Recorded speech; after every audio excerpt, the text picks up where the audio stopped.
Pinatatag ng lokal na pamahalaan ng Alcala at ng Philippine Army ang kanilang koordinasyon sa larangan ng disaster risk reduction at management sa ilalim ng isang partnership agreement. Sa isang pagpupulong, tinalakay ang pagpapatibay ng ugnayan ng dalawang ahensya upang pagbutihin ang kaalaman at kakayahan ng mga personal patungkol sa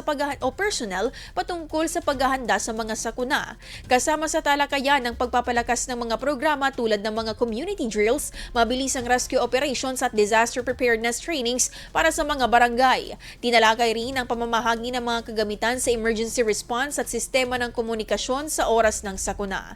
Inaasahan ng lokal na pamahalaan na sa pamamagitan ng kasunduang ito ay mapalalakas ang kahandaan ng bayan laban sa mga sakuna at panganib pati na ang mas maayos na pagtugon sa mga emergency at kalamidad. IFM News. IFM News. IFM News.